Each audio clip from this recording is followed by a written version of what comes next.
안녕하세요. 다들 이렇게들 말씀하시죠? 고부관계엔 엄마와 딸 같은 것이 없다. 저는 이런 말을 들으면 다른 사람들은 몰라도 저희는 다르다고 자부심을 가지고 말하곤 했었는데요. 많은 사람이 그리 말하는 것엔 이유가 다 있더라고요. 8년을 엄마와 딸처럼 지내던 시모와 저도 한순간에 남보다도 못한 사이가 되어버렸으니까요. 그렇게나 사이가 돈독하던 시모와 무슨 이유로 남보다 못한 사이가 되어버렸는지 저의 긴 사연 한번 들어보실래요? 남편과 저는 결혼한 지 8년 차가 되던 부부였어요. 슬아엔 7살 된 아들과 5살 된 딸이 있었고 부부 사이는 꽤 좋은 편이었어요. 지난 8년의 세월 동안 기억에 남는 부부싸움을 해본 적이 없었으니까요. 고작해야 의견이 맞지 않아 투덕거리는 정도? 그게 다였어요. 그것마저도 저녁에 맥주 한 잔을 하며 풀곤 했었고요. 이렇듯 남편은 뒤끝도 없고 다정한 사람이었고 무엇보다 아이들에게도 친구처럼 잘 놀아주고 잘 지내는 참 멋진 아빠이자 좋은 남편이었어요. 평화로운 가정만큼 시댁과도 사이가 참 좋았어요. 시댁이라고 해봤자 시부는 몇 년 전에 돌아가시고 시모와 시동생뿐이긴 하지만요. 모든 기혼 여성분은 아시다시피 시댁이라고 하면 시모와의 관계가 제일 골칫거리잖아요. 전 최소한 그런 골칫거리는 없었어요. 사연 처음에 말씀드렸다시피 시모와의 관계가 아주 각별했거든요.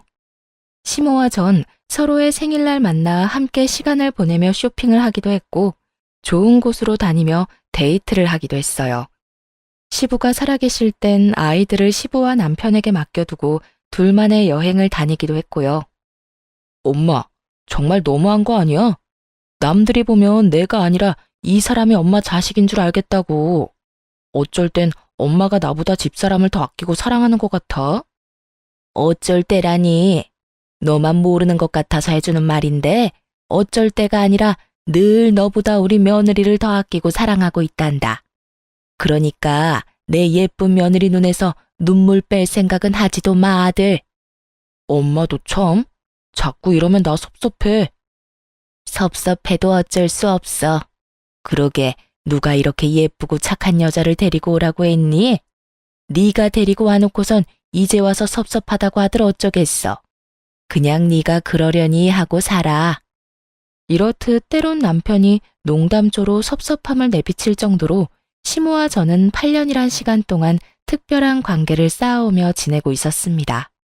그렇게 견고하던 시모와 제 사이는 노총각이었던 시동생이 결혼을 하며 한순간에 금이 가버리며 무너져 내리더군요. 노총각이었던 시동생을 구제해준 청금과 같은 새 며느리에게 더욱 신경 써주고 친절하게 대해주려는 시모의 행동이 이해가 되지 않는 것도 아니었어요. 저 역시도 새로운 식구가 반가웠고 그런 동서가 시댁에 잘 적응할 수 있도록 도와주고 싶었으니까요. 하지만 날이 갈수록 시모의 이중적인 잣대와 대놓고 펼치는 비교질에 섭섭함이 점점 쌓여만 갔어요. 그 섭섭함의 시작은 신혼여행에서 돌아온 서방님 부부가 선물을 풀어놓으면서부터였어요. 동서는 비싼 화장품을 풀세트로 사온 것도 모자라 옷, 가방 등 시모 선물만 한 보따리를 풀어놓는데 그걸 지켜보는 제 입이 다 떡 벌어지는 정도였어요. 어머 새아가 이게 다 뭐니? 어머님 선물이에요. 여기저기 다니는데 다 어머님께 어울릴 것 같아서 하나둘 사다 보니 이렇게 된 거 있죠? 어떠세요? 마음에 드세요? 당연히 마음에 들지. 고맙다, 아가. 신혼여행 다녀왔다고 선물 사주는 사람은 너뿐이구나. 내가 네 덕에 이런 호사를 다 누려보는구나. 호사라니요. 그저 선물일 뿐인걸요.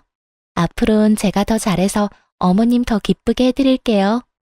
어머머, 말도 어쩌면 그렇게도 예쁘게 하니? 며느리가 들어온 게 아니라 그야말로 복덩이가 들어왔구나. 얼굴도 예뻐, 성격도 착해, 어른 공경할 줄도 알아. 거기에다 직장도 대기업에. 고맙다 고마워. 앞으로 나도 잘 부탁하마. 두 사람의 분위기는 그야말로 화기애애했고 중간중간 시모가 저를 겨냥한 말이 마음에 걸리긴 했지만 그간 저도 제 나름대로 잘했으니 그냥 인사치레로 하는 말인가 보다 하고 넘어갔어요. 그 뒤로도 대기업에 다니는 동서는 그 명성답게 회사에서 지급되는 포인트로 시모에게 물질 공세를 펼치며 시모의 마음에 아주 쏙 드는 짓만 하더군요. 처음엔 시모에게 잘하니 저 역시 흐뭇하고 좋던 마음이 점점 그렇지 못한 마음으로 변해가더군요. 동서가 시모에게 잘하는 것이 왜 못난 마음으로 변해갔는지 궁금해하시는 분들도 계실 텐데요. 그 이유는 동서 유세 때문이었어요. 동서는 꼭 시모에게 뭐 하나 해줄 때마다 제가 있는 자리에서 생색을 내곤 했는데 그때마다 이런 말을 꼭 하더라고요. 형님은 시집 온 지가 언젠데 이런 것도 안 사드리고 뭐 했대요? 어머님께 도통 신경을 안 쓰는 것 같아요. 형님, 어머님께 조금만 더 신경 써주세요. 시집 왔는지 반년도 안 된 동서가 저런 말을 하니 참 가짠더라고요. 제가 시집 온 지가 햇수로 8년이 넘어가는데 그간 제가 해드린 걸 금액으로 따진다면 어마어마하지 않을까요? 물론 처음 결혼할 당시엔 동서처럼 여유로운 상황이 아니었던 터라 동서처럼 선물 공세를 펼치지 못했던 건 사실이에요. 그땐 저와 남편이 자리를 잡는다고 바빴으니까요. 하지만 자리를 잡고 난 후엔 친정보다 시댁에 더욱 신경을 썼다고 자부하는 저인데 동서가 저딴 말을 하니 참 억울하더군요. 저요, 처음 시집 올 때 시모가 살던 작은 전셋집도 돈 생기자마자 큰 전셋집으로 옮겨드렸고요.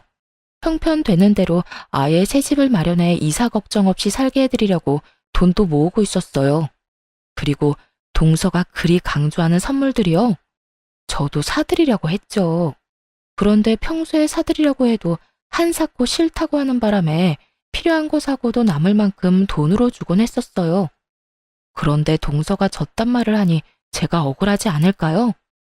뭐 동서는 아무것도 모르니 그렇다 치더라도 저에게 철마다 달마다 용돈 봉투를 받아 챙긴 시모마저 제 입장에 대해선 한마디도 하지 않고 오히려 맞장구를 치는 것도 참 어이가 없더라고요. 아유, 됐어. 말하면 입 아프다. 이때껏 이런 것 하나 챙겨본 적 없는 앤데 둘째 네가 그런 말 좀 한다고 하루아침에 제가 변하겠니? 너도 괜히 입 아프게 그런 말 하지 말고 첫째 너도 둘째가 이런 말 한다고 기분 나빠하지 말거라. 다 할만하니까 이런 말도 하는 게야. 저에게 도움은 도움대로 다 받고 대기업 다니는 동서 옆에 딱 붙어 대놓고 동서 말에만 맞장구 치는 꼴이라니. 참 시모에 대한 섭섭함은 이루 말할 수도 없었고 실망감마저 쌓여가고 있었습니다. 제가 억울하다고 한들 미주알 고주알 이때껏 시댁에 이렇게까지 해줬다고 할 수도 없으니 그저 입을 다문 채 속만 다 태울 수밖에 없는 날들이 길어지고 있었죠. 그렇게 제가 입을 다물고 있는 사이 시모와 동서의 사이는 점점 더 가까워졌고 저와 시모의 사이는 점점 더 멀어져만 갔어요. 그러던 와중 시모의 생일이 다가왔고 전 매년 그러하듯 운영하는 가게를 직원에게 맡기고 시댁에 갈 준비를 하고 있었어요. 동서가 들어오고 난 후 사이가 틀어지긴 했지만 그렇다고 해서 8년이라는 시간 동안 연례 행사처럼 해왔던 시모와 보내는 시간을 그냥 무시한 채 넘어갈 순 없겠더라고요. 거기에다 늘 그렇듯 시간을 함께 보내다 보면 틀어졌던 시모와의 관계가 조금은 괜찮아지진 않을까 하는 헛된 기대도 있긴 했고요. 아무래도 워낙 시모와의 사이가 각별했던 터라 그때까진 그런 시모라도 잘 지내던 그때로 돌아가고 싶은 마음이 컸던 것 같아요. 그렇게 기대를 안고서 전 늘 그렇듯 시모를 태우러 시댁으로 향했고 그곳엔 시모만 아니라 동서까지 저를 기다리고 있더군요. 동서가 웬일이야? 오늘 평일이잖아. 하루 연차냈어요. 다른 날도 아니고 시집 오고 처음 맞이하는 어머님 생신이잖아요. 그래서 특별히 연차 좀 썼어요. 들어보니 매년 어머님이랑 시간 보내셨다면서요? 그래서 올해부턴 저도 같이 시간 보내려고요. 괜찮으시죠? 당연히 괜찮지. 뭘 그런 걸 묻고 그래? 첫째야, 우리 둘째 너무 기특하지 않니? 내 생일이라고 그 바쁜 회사 하루 쉬기까지 하고 말이다. 내가 다른 건 몰라도 며느리 복은 제대로 받은 모양이구나. 이런 며느리가 또 어디 있겠어? 그렇지 않니? 그러게요. 어머님 좋으시겠어요. 그럼 좋다마다. 오늘 내 생애 최고의 생일이구나. 그 순간 전 예감했어요. 예기치 못한 동서의 등장으로 오늘 하루 저의 계획대로 흘러가긴 글러버렸다는 것을요. 거기에다 전 시모의 시선을 받기는커녕 동서의 병풍 역할이나 하다 끝나겠다는 것까지도요. 생각 같아선 바쁜 일이 생겼다며 집으로 돌아가고 싶은 마음이 굴뚝이었지만 이미 늦어버린 상황에 하는 수 없이 셋이서 불편한 데이트를 시작하게 되었습니다. 동서는 시모와 함께 뒷자리에 앉아 저에게 우선 백화점으로 가자고 했고 시모는 입이 귀에 걸려 내려올 줄 모르더군요. 저의 표정은 실시간으로 굳어져만 갔고요. 저의 예상대로 두 사람은 저를 운전기사와 짐꾼쯤으로 여기는 듯 했고 처음엔 다른 날도 아니고 시모의 생일이니 참아보자 했던 마음도 점점 제 손에만 쌓이는 짐들과 시모의 비교질에 폭발하고야 말았죠. 어머니, 이것도 너무 예쁘네요. 저번에 사드린 옷이랑 같이 신으시면 딱 맞을 것 같아요. 이것도 하나 사세요. 어머, 이거 엄청 비싸지 않니? 에이, 신발이 비싸봤자죠. 가격 신경 쓰시지 말고 그냥 사세요. 이럴 땐 제가 며느리 노릇 좀 하게 그냥 못 이기는 척 받으시면 돼요. 역시 대기업 다니는 며느리는 달라도 너무 다르구나. 이렇게 비싼 신발도 턱턱 사주고 말이다. 내 발이 우리 며느리 덕분에 아주 호강하게 생겼어. 에이, 이깟 신발 하나에 호강은 무슨. 제가 앞으로 더 호강시켜 드릴게요. 내가 며느리 덕이란 걸 너 때문에 다 누려보고 역시 우리 둘째 며느리가 최고구나. 시모가 동서를 치켜 세우면 치켜 세울수록 제 손에 짐은 점점 늘어만 갔고 그럴수록 저의 짜증은 곱절로 늘어갔어요. 도저히 안 되겠다는 생각에 손에 있던 짐을 동서에게 넘겨주려고 했거든요. 그런데 동서는 갑자기 말도 안 되는 변명을 짓거리기 시작하더군요. 동서, 도저히 안 되겠어. 이건 동서가 좀 같이 들어. 형님, 저도 같이 들어드리고 싶긴 한데요. 아시다시피 오늘 쉬느라 어제 일을 너무 무리해서 하는 바람에 팔부터 어깨까지 멀쩡한 곳이 없네요. 이 무슨 성이라고 눈꼽만큼도 들어가지 않은 변명을 듣고 있는데 정말 어처구니가 없더라고요. 도대체 저를 얼마나 무시하고 있으면 이런 말도 안 되는 말을 변명이라고 하고 있는 것인지. 그 순간 열이 확 뻗쳐 동서에게 따져 물으려는 순간 시모가 나서 제 입을 막아버리더군요. 이까지 짐 무거워봤자 얼마나 무겁다고 나눠들라고 하는 게야. 네 눈엔 우리 둘째 힘들어서 얼굴 다 상한 거 안 보이니? 어디 감히 대기업 다니는 우리 귀한 둘째한테 이딴 짐이나 들게 해. 잔말 말고 네가 다 들거라. 넌 남는 게 힘밖에 없지 않니? 이 말만 해도 기가 차 코가 막히는 지경인데 뒤이어 나오는 말은 더욱 가관이었습니다. 이딴 짐이나 들려고 우리 새아기가 일까지 쉬고 여기로 온 줄 아니? 어디 건방지게 누구한테 짐을 들라 말아 명령질이야? 그 순간 이런 말까지 들어가며 언제까지 참고 있어야 하나 이런 생각이 들더군요. 이쯤 되니 저도 할 말은 해야 한다는 생각이 들기도 했고요. 그래서 더는 참지 않고 제 할 말을 하기 시작했습니다. 아니 어머님, 저도 오늘 가게 직원한테 맡기고 왔어요. 저는 어디 노는 사람인가요? 저도 일해요. 그리고 팔 아픈 걸로 치면 동서보다 제가 더 아프지 않겠어요? 저도 오늘 하루 쉬느라 어제 하루 종일 매장 진열 상품 고르고 옮기고 진열하느라 몸살이 다 날 지경이에요. 이런 제 사정 뻔히 다 아시면서 다른 사람도 아닌 어머님이 어떻게 저한테 그런 식으로 말씀하실 수가 있어요? 그러게, 누가 오라고 했니? 뭐라고요? 오늘 너 오라고 한 사람 여기 아무도 없다. 네가 만나자고 하도 난리를 부려서 하는 수 없이 오라고 한 것뿐이지. 그리고 네 머리가 나빠서 우리 둘째처럼 대기업 못 가고 그 코딱지만한 가게로 돈벌이 한다고 고생하는 걸 왜 나한테 하소연을 하니?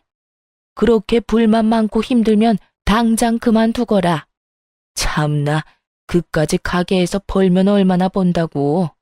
누가 들으면 어디 대기업이라도 다니는 줄 알겠다. 어머님, 이런 식이면 저 정말 섭섭해요. 그래서 나보고 어쩌라는 말이니? 뭐, 애처럼 엉덩이라도 두들기면서 달래주랴? 한껏 비꼬는 시모와 그 옆에 찰싹부터 맞장구를 치는 동서를 보며 더 이상 이런 사람들과 잘 지내보려는 마음이 다 부질없는 것임을 깨닫게 되었어요. 마음을 비우고 나자 손에 들린 짐 역시 내가 왜 들고 있나 싶더라고요. 보란 듯이 짐을 바닥에 내팽겨 쳐버렸습니다. 어머, 형님, 지금 뭐 하시는 거예요? 이게 다 얼만데? 예, 너 미쳤니? 지금 시위라도 하는 거야, 뭐야? 미치긴요. 이제야 제정신이 돌아온걸요. 저요, 이제 어머님이랑 잘 지내보려고 노력하는 거 안 하려고요. 뭐? 너 지금 그게 무슨 소리니? 잘 지내보려고 노력을 안 해? 네가 노력 안 하면 어떻게 할 건데? 뭐, 날 안 보고 살겠다니 말이니?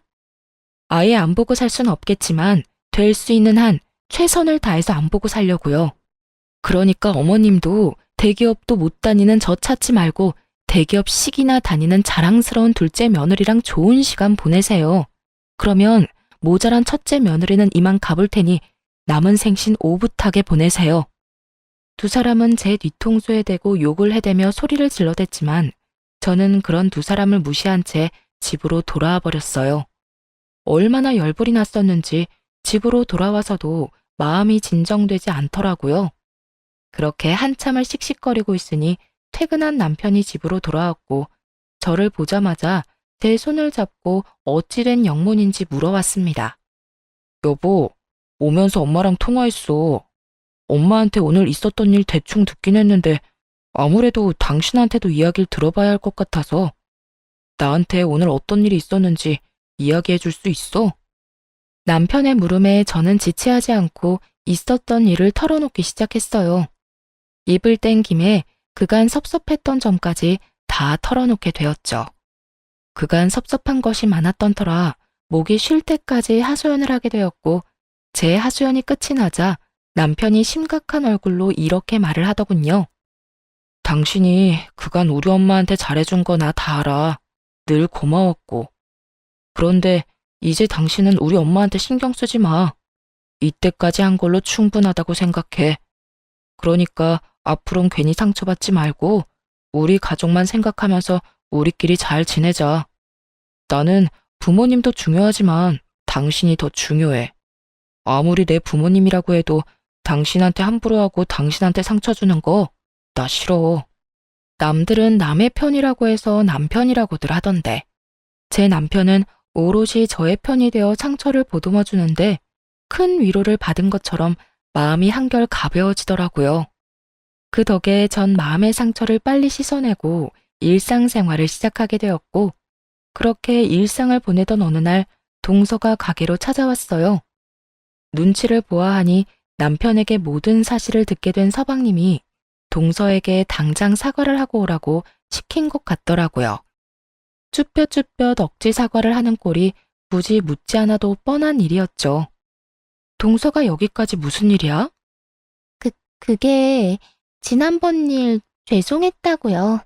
몸도 마음도 좀 힘들어서 제가 좀 예민했어요. 죄송해요. 정말 하나마나한 사과였습니다. 표정은 잔뜩 일그러뜨린 채 개미 기어가는 소리보다 작게 속삭이듯 하는 사과.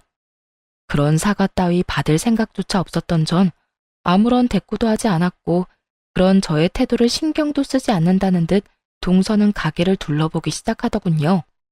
그런데 형님, 가게가 이렇게 작고 허름한데 장사는 좀 돼요?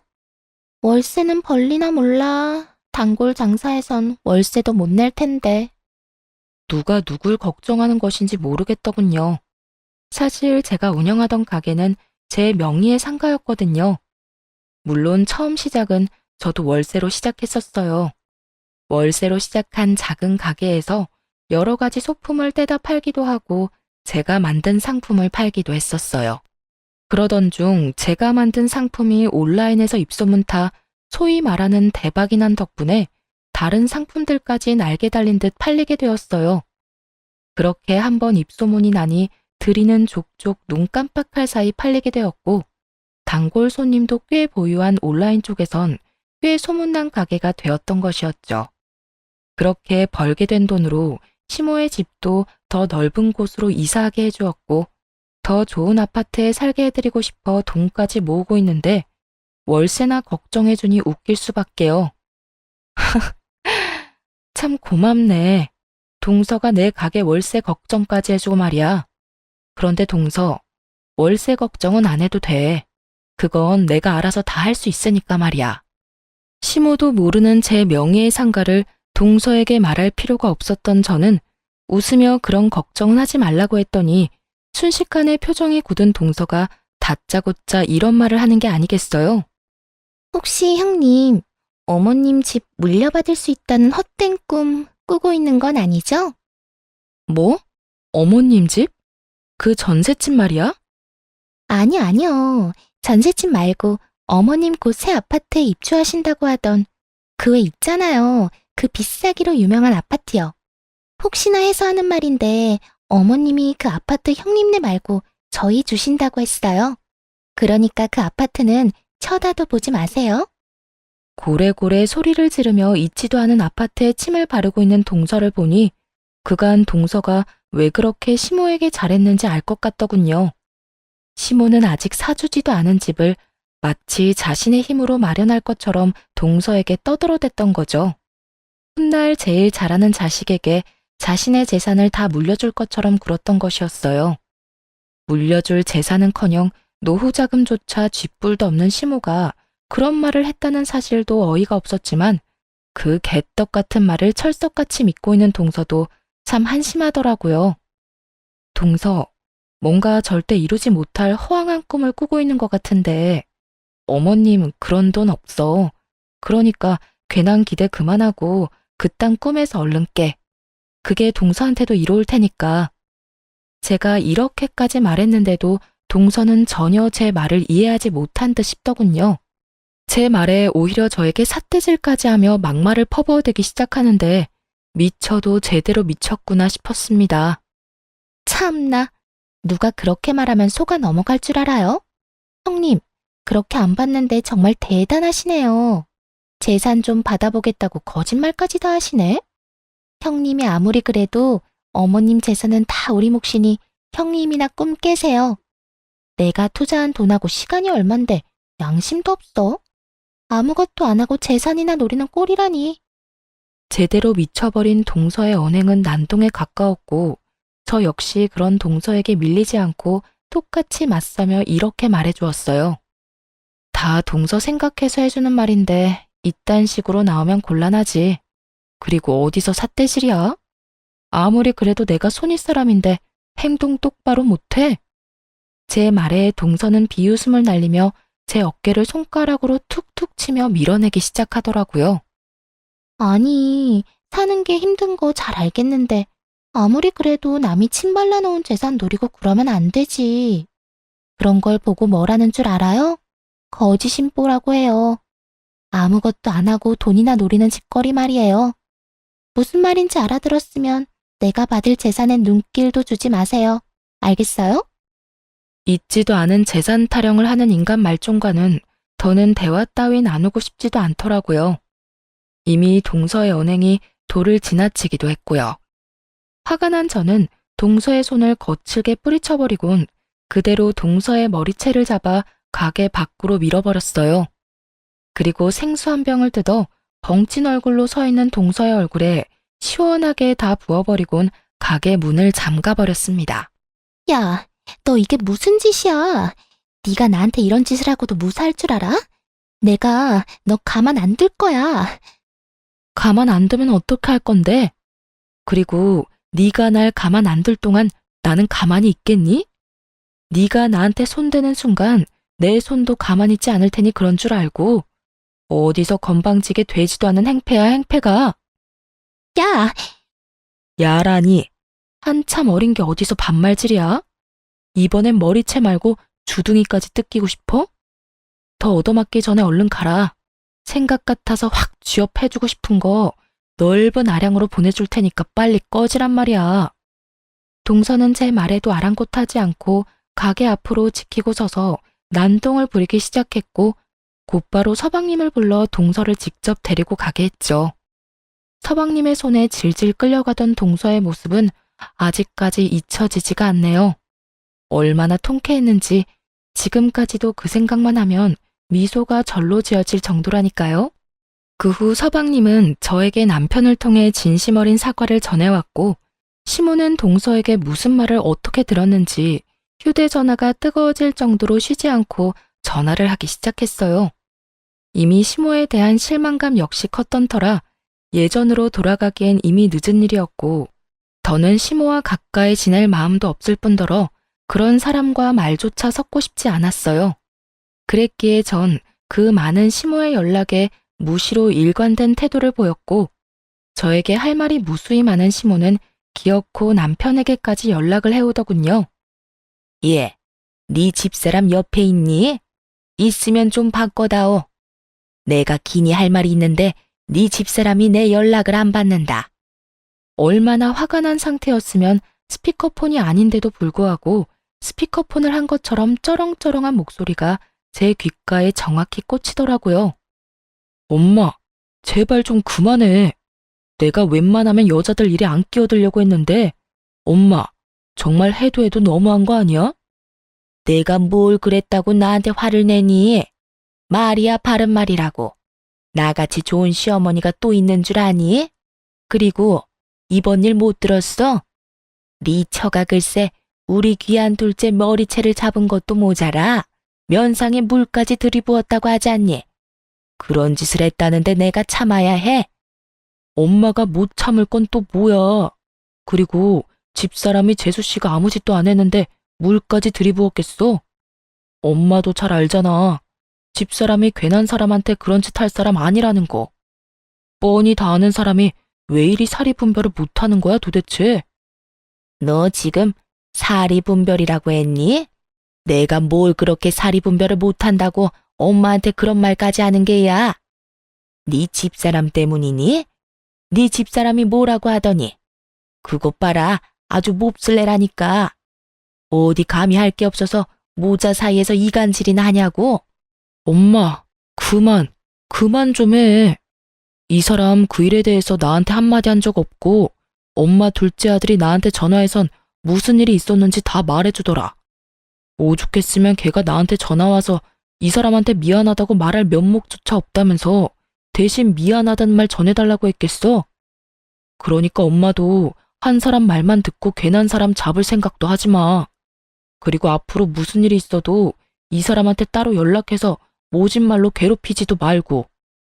한 번만 더 이 사람 괴롭혔다간 나하고 영 끊을 생각까지 해야 할 거야.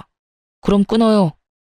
노발대발하며 전화를 끊어버린 남편은 제 손을 꽉 잡으며 이렇게 말하더군요. 여보, 앞으로도 엄마 전화는 받지도 마. 그리고 집에도 찾아가지 말고. 혹시나 찾아오면 만나주지도 말고 바로 나한테 전화해. 알겠지? 알겠어. 알겠으니까 이제 화 좀 가라앉혀. 내가 다 미안해 정말. 어쩌다 당신이 이런 소리까지 듣게 됐는지. 정말 미안하다. 아니야, 괜찮아. 그래도 당신이라도 내 편 들어줘서 얼마나 든든한지 몰라. 내가 당신 남편인데 당신 편을 들어야지 누구 편을 들겠어? 하여튼 당신은 내가 지켜줄 테니까 당신은 그냥 내 등 뒤에 숨기나 해. 알겠지? 남편은 든든한 저의 방패막이 되어주겠다고 했고 저는 든든한 남편의 뒤에 숨어 한동안 시댁 일은 잊고 지낼 수 있었습니다. 그렇게 몇 달 시모라는 사람은 잊고 살고 있었는데 어느 날 갑자기 아침부터 전화가 연달아서 오더라고요. 저는 당연히 받지 않았고 계속 이어지던 전화는 잠시 멈추는가 싶더니 문자가 연달아 오는 것이 아니겠어요? 그 문자는 시모에게서 온 문자였는데 아주 급한 일이 있으니 지금 빨리 집으로 와달라는 연락이었어요. 순간 덜컥 겁이 나더라고요. 혼자 있는 시모가 혹여나 건강에 문제가 생긴 게 아닌가 싶어서요. 그래서 전 그 즉시 남편에게 빨리 시댁으로 오라고 연락을 하고선 서둘러 시댁으로 갔어요. 시댁에 들어서니 시모는 저의 우려와는 달리 아주 평온한 표정으로 이렇게 말하더군요. 왔니? 왔니? 이 두 글자가 얼마나 사람을 황당하게 만들 수 있는지 저는 그날 깨달았습니다. 그 말을 듣는 순간 맥이 확 풀리며 말도 제대로 나오지 않더군요. 어머님, 무슨 일 있는 거 아니었어요? 급한 일 있다고 했잖아요. 아, 그랬지. 급한 일이 있었지. 오늘 우리 둘째 생일이라고 하더구나. 그래서 생일상을 좀 차려주고 싶은데 아무리 생각해도 나 혼자 하려니까 막막해서 말이야. 순간 제 귀가 잘못됐나 싶더라고요. 다른 것도 아닌 손아랫사람 생일상이나 차리라고 아침부터 이 난리를 부렸다니요. 저는 믿기지 않는 현실에 시모에게 되물었죠. 네? 뭐라고요? 그래서 저보고 지금 다른 사람도 아니고 동서 생일상이나 차리라고 오라고 했단 말이에요. 그래. 그러면 이 나이에 혼자 며느리 생일상 차리리? 그래도 둘째가 얼마나 생각이 깊은지 자기도 와서 같이 돕겠다고 아까 출발한다고 하더라. 아마 다 와갈 거니 얼른 서둘러 상 차리렴. 아무리 그래도 생일인데 손에 물 묻히게 하면 쓰니? 그러면서 저를 이끌고 주방에 밀어넣는데 상황이 너무 황당해서 그런지 사고가 멈춰버려 주방까지 들어가게 되었어요. 그렇게 한참을 멍하니 주방에 서 있는데 밖이 소란스러운 것이 동서가 온 것 같더라고요. 그때까지도 전 혼이 나가 있었고 동서가 제 뒤로 와 말을 걸어오고서야 정신이 번쩍 들었어요. 걔 누구야? 형님 아니세요? 여기 무슨 일이래요? 혹시 제 생일상 차려주러 온 거예요? 그땐 두 번 다신 안 볼 것처럼 제 머리채 휘어잡더니 역시 말은 그렇게 했어도 어머님께 잘 보이고 싶긴 한가 보네요. 이럴 거면서 아닌 척은 왜 그렇게 했대? 그렇지 않아도 상황이 어이가 없고 화가 나 미칠 것만 같은데 바로 옆에 붙어 서서 빈정거리는 동서의 꼴을 보고 있는데 화가 머리 끝까지 치솟는 기분이더군요. 동서, 지금 내 표정 안 보여? 나라고 동서 생일상이나 차리자고 아침 대바람부터 여기 온 줄 알아? 나도 어머님께 속아서 온 거니까 사람 속 그만 긁고 할 일이나 해. 그 잘난 머리채 또 잡히고 싶지 않으면 말이야. 살기 어린 저의 표정에 동서는 얄미운 입을 다물더니 시모가 불려놓은 미역을 씻기 시작하더군요. 그렇게 주방에서 물소리가 나자 시모는 확인하러 주방에 들어왔는데 글쎄 동서가 미역을 씻는 모습을 발견한 시모가 다짜고짜 제 머리채를 휘어잡더니 욕을 하기 시작하더군요. 내 인연, 내가 너한테 상차리라고 했지 둘째한테 상차리라고 했어? 내가 분명히 말했지. 다른 날도 아니고 둘째 생일인데 둘째 손에 물 묻히게 하면 되겠냐고. 내가 그렇게까지 말했는데 네가 날 무시해도 유분수지. 어떻게 둘째가 일을 하게 해? 우리 둘째가 너 같은 줄 알아? 너처럼 구멍가게 나는 사람이랑 대기업 다니는 우리 둘째랑 같은 줄 아냐고. 갑자기 잡힌 머리채도 화가 났지만 시모의 말이 더욱 화가 나더군요. 입을 가리고 키득거리며 웃고 있는 동서의 모습도 마찬가지였고요. 어머님, 이 손 놓으세요. 당장 이 손 놓지 않으면 저 가만히 있지 않을 거예요. 하다 이제 이 시어미한테 협박하는 게야? 내가 이 손 안 놓으면 어떻게 할 건데? 니까짓 게 어떻게 할 거냐고. 전 제 머리채를 잡고 있던 시모의 손을 있는 힘껏 떼어내며 그 팔을 확 꺾어버렸어요.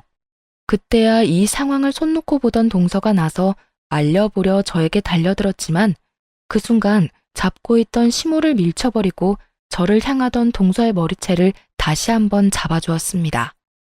그렇게 동서의 머리채를 다시 한번 잡게 된 저는 인정사정 없이 흔들다 동서 역시 있는 힘껏 시모를 향해 밀쳐버렸죠. 그렇게 집안에서 난리통이 벌어지는 사이 남편과 함께 서방님까지 시댁으로 헐레벌떡 뛰어들어오더군요. 두 사람을 발견한 시모와 동서는 나오지도 않는 눈물을 짜내며 하소연을 하기 시작하더군요. 아이고, 나 죽네, 나 죽어. 동네 사람들, 며느리가 시어미 팔을 꺾지를 않나 있는 힘껏 패대기를 치질 않나. 내가 살다 별꼴을 다 당하네. 여보, 형님이 글쎄 어머님을 막 때리고 밀치길래 내가 말렸더니 내 머리채를 확 잡아서 나까지 있는 힘껏 밀어버리는 거 있지? 나 너무 무서웠어. 눈물 없이 들을 수 없는 두 사람의 하소연에 서방님은 아무런 말도 꺼내지 않고 가만히 서 있었고 남편은 저에게 다가와 제 손에 뜯긴 머리카락을 털어주었죠. 괜찮아? 난 괜찮아. 그래, 괜찮으면 됐어. 무슨 일이야? 무슨 일이 있었길래 당신 손에 머리카락이 있는 거야? 남편의 물음에 전 하나도 더하지도 빼지도 않고 있었던 일을 설명했고 제 말을 다 들은 남편은 이때껏 본 적 없는 무서운 얼굴로 화를 내기 시작했어요. 엄마, 진짜 내가 적당히 좀 하라고 했지? 내가 제발 이 사람 괴롭히지 말라고 했잖아. 그런데 뭐? 급한 일이 있다고 아침부터 사람 불러놓고 저 여자 생일상이나 차리라고 했다고? 저 여자? 넌 네 동생 와이프한테 저 여자가 뭐니? 내 마누라 괴롭히는 여자한테 내가 재수씨라고 호칭까지 붙여서 불러줘야 해? 엄마가 엄마 아들을 잘 몰라서 그런가 본데 나 그렇게 너그러운 사람 아니야. 그리고 엄마한테 엄마라고 부르는 것도 오늘이 마지막이야. 뭐라고? 너 지금 연이라도 끊자는 이 말이니? 연 끊어 엄마. 난 할 만큼 했고 집사람도 엄마한테 할 만큼 했어. 뭘 얼마나 할 만큼 했다고? 제가 나한테 뭘 해줬다고 이 난리인 거야? 엄마, 내가 진짜 이런 말까지 하지 않으려고 했는데 엄마가 사는 이 집도 저 사람이 힘들게 번 돈으로 마련해 준 거고 엄마가 곧 이사 갈 예정이었던 집도 저 사람이 다 아끼고 모아서 이사시켜 드릴 예정이었다고. 그런데 뭐? 뭘 얼마만큼 해줘? 저 여자가 엄마한테 가방 사주고 비싼 물건들 턱턱 사준 거 다 아는데 그까짓 거 얼마나 한다고 우리 집사람한테 그 서러움을 줘? 그게 사실이니? 너 나한텐 전부 네가 번 돈으로 해주는 거라고 했잖아. 그거야. 집사람이 내 기 살려준다고 그렇게 하자고 했으니까. 집사람이 그렇게나 나를 생각해주고 엄마를 위해줬는데 엄마는 그까짓 게 뭐라고. 다 됐고 이제 인연 끊어요. 난 오늘부터 부모 없다고 생각하고 살 테니까. 맞아요. 이때까지 힘들게 번 돈을 그간 힘들게만 살았던 시모를 위해 아낌없이 베풀고 있던 저였죠. 이런 나의 호의를 전혀 알지 못하고 그저 남편의 능력으로 자신이 호사를 누리고 있다고 착각했던 것이었어요. 그러는 와중 대기업을 다니는 능력 좋은 동서가 들어오게 되었고 동서를 보다 보니 제가 남편에게 모자라도 한참 모자란다는 생각에 저를 홀대하게 되었던 것이었죠. 모든 사실을 알게 된 시모는 복잡 미묘한 표정을 내비치는 것도 잠시 망연자실한 얼굴로 저와 남편을 번갈아 보더군요. 동서의 표정 역시 시모와 다를 바가 없었고요. 그럴 수밖에요. 그동안 시모가 가지게 될 비싼 아파트를 물려받을 생각에 맞지도 않는 착한 며느리 코스프레까지 하며 시모 입안에 혀처럼 굴었는데 그 모든 것이 전부 거짓이란 걸 깨달았을 테니까요. 마지막 선언을 한 남편은 저를 보며 마지막으로 하고 싶은 말이 있으면 하라고 하더군요. 그래서 전 정말 마지막이라는 생각으로 모든 걸 정리하기로 했습니다. 어머님, 지금 사는 이 집도 전세금 제가 해드린 거예요. 당연히 계약자도 제 이름으로 되어 있고요. 그래서 이 집이라도 내놓으란 이 말이니? 네, 한 달 드릴 테니 그 안에 집 비워주세요. 저도 이렇게까지 할 생각은 아니었는데 어머님께서 제 머리채까지 잡으신 마당에 제가 제 돈 들여 어머님 사는 집까지 마련해주는 건 아니다 싶네요. 거기에다 이제 제 남편까지 연을 끊는다고 하니 더욱 제가 어머님께 호의를 베풀 이유도 없고요. 그러니까 한 달 내에 꼭 이 집에서 나가주세요. 아가, 그러지 말고 다시 한 번만 생각해 주렴. 이 엄동설 안에 이 집에서 나가면 어딜 가란 말이냐? 그러지 말고 내가 다 잘못했으니 이 집에서만 살게 해다오. 어딜 갈지 왜 그걸 걱정하세요? 동서 있잖아요. 대기업 다니는 동서. 어머님 입만 열면 이렇게 말했잖아요. 우리 둘째만한 며느리가 또 없다. 우리 둘째 며느리가 최고다. 그 최고의 며느리 집 가서 오손도손 행복하게 사세요. 제 말에 시모는 제 바지가랑이를 붙잡고 울고 불고 빌었지만 그런 시모의 손길을 뿌리치고 남편과 함께 집으로 돌아와 버렸습니다. 얼마 후 시모와 동서가 가게로 찾아와 무릎까지 꿇고 저에게 빌더라고요. 형님, 제발 한 번만 용서해 주세요. 제가 아무것도 모르고 형님께 너무 버릇없이 군 거 이렇게 빌게요. 그러니까 제발 한 번 더 아량을 베풀어 주시면 안 될까요? 그래, 첫째야. 내가 다 잘못했다.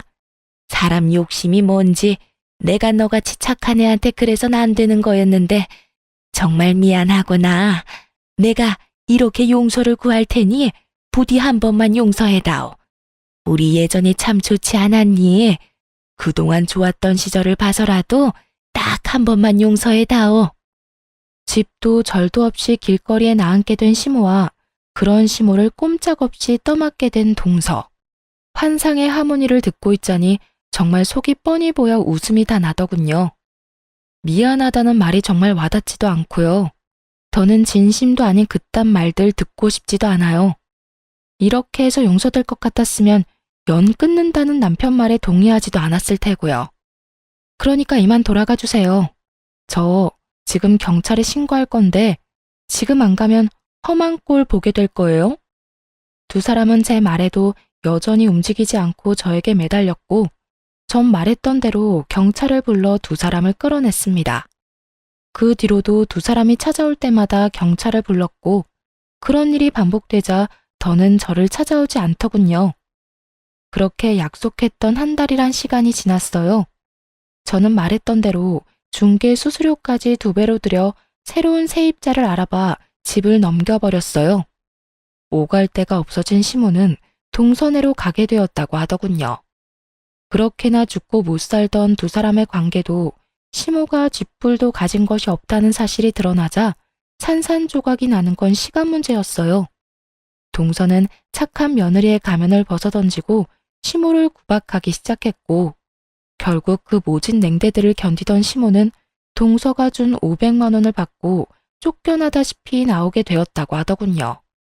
시모가 동서의 집에서 나오고 난 후 시모는 서방님을 찾아가 모든 사실을 알렸고 그렇게 모든 사실을 알게 된 서방님은 동서에게 오만정이 떨어져 이혼까지 하게 되었고요.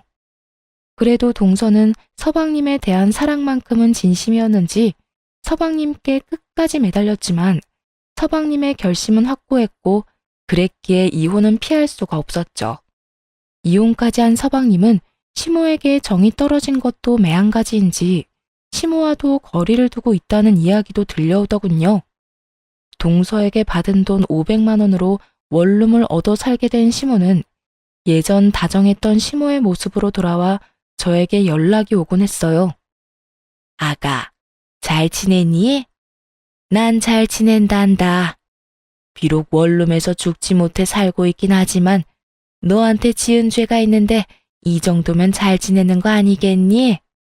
오늘따라 네가 왜 그렇게 보고 싶은지 목소리라도 듣고 싶어서 전화했단다. 아픈 데는 없지? 가게는 잘 되고? 그런 게 궁금해서 전화했어요?